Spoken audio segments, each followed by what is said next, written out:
All right, Frank, we're back with number 95 on your list. It's the universal horror classic, The Invisible Man. The Invisible Man is a 1933 horror sci-fi film directed by James Whale and starring Claude Raines, Gloria Stuart, William Harrigan, Henry Travers, and more. In The Invisible Man, a scientist creates a formula that can turn him invisible. As he desperately tries to figure out how to make himself visible again, he goes slowly, criminally insane. Your thoughts on The Invisible Man are? This movie is awesome and you know it. Also, Invisible Man has the highest kill count ever by a horror character. Don't let anyone tell you different. I love it and love the special effects. Yeah, I was actually really surprised at the level of special effects that they were doing in 1933. And to be honest with you, like how seamless some of them are. Some of them are not quite like you can see, the edges or whatever. But some of them I was really surprised like how well they were pulling off for that period of time. I really like Claude Raines in this, even though he's kind of basically like not in it, essentially. Like you don't see him or he's wrapped up or whatever. I loved the very opening credit for him where it says Claude Raines, the Invisible One. It was really interesting seeing Henry Travers in this because Henry Travers is the guy that I only know as like Clarence from It's a Wonderful Life. So anything else that I see him in, I'm always like, that's Clarence from It's a Wonderful Life. It's the same way with the guy who plays Mr. Potter. He was in a couple of other movies that I saw a while back, and I kept thinking, John Barrymore, and I kept thinking like, that's the guy that's Mr. Potter. That's the guy who plays Mr. Potter. And it's so weird because he's so Mr. Potter in my mind that anytime I see him playing like a good, nice guy, I'm like, ooh, don't trust him.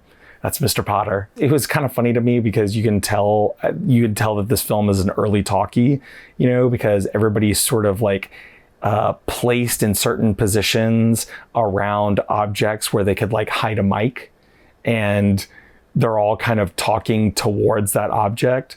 It was funny because, as from the perspective of someone who's outside of that and you don't have to like hide mics anymore, you can sort of put them on people or, have them anywhere. Really, it's always interesting for me to see those movies where people are like, there's a vase in the middle of the table or something and people are kind of like leaning into the vase and they're like, delivering their lines toward the vase instead of the other characters.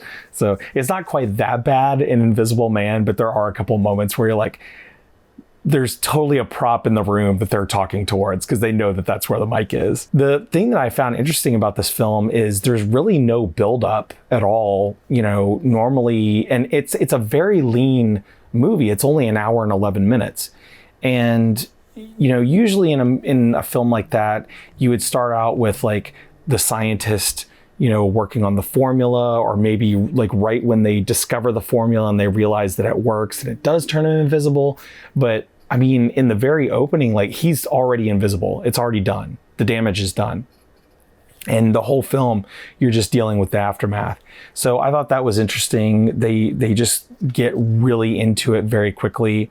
I also thought it was interesting how easily the tone of the film can change sometime from like humor to horror. There's several scenes where something that's really basically comedic is happening and it will turn on a dime and become horrific. For a film from 1933, and maybe I'm just not, I will admit that I am not super well versed in that era, but it seemed that a film from that era would not make that switch over so quickly. I would assume that they would have been a lot more subtle about that, but they're not at all in this movie. It's just like, oh, ha, ha, ha, something's happening. And then boom, bad stuff. I don't want to give away too much.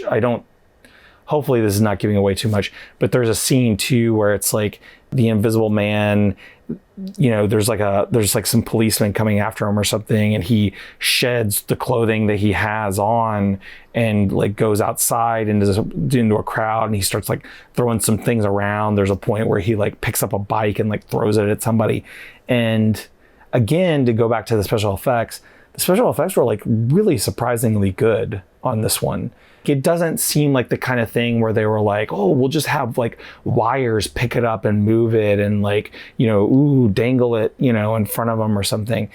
It really did feel like they had the equivalent of somebody like in a green screen suit, picking up the bike and throwing it and then comping them out later.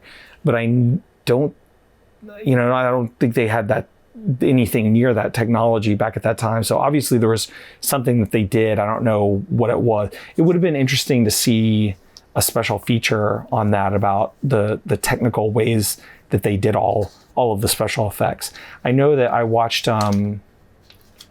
Memoirs of an Invisible Man, which is the John Carpenter Chevy Chase movie. And I know like too on that one, they also do a lot of those visual effects where it's like, pens floating or things being tossed or whatever.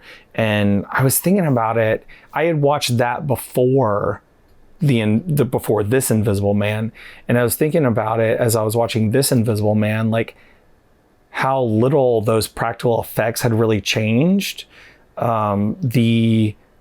I would say that the finish on them in Memoirs of an Invisible Man is a little bit better. They're a little bit more seamlessly integrated into everything.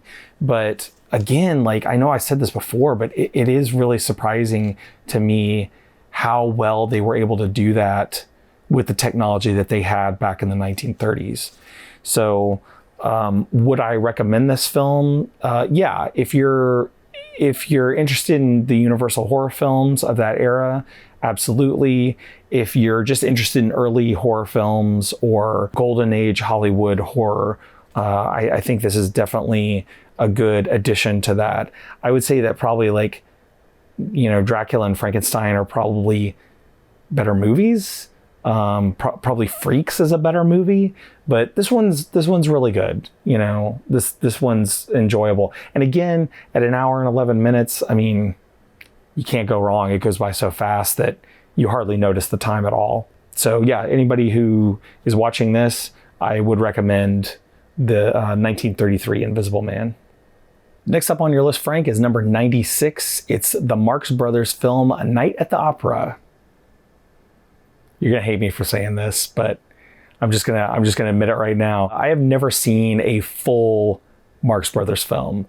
I've seen clips of them, little bits and pieces, but I've never seen a full one. So this is gonna be my first. And I understand that A Night at the Opera is supposed to be one of the better ones. So I'm looking forward to it. So until next time, Frank and anybody else who's watching, you can like, comment, share, subscribe, all that stuff, and I will see you in the next one.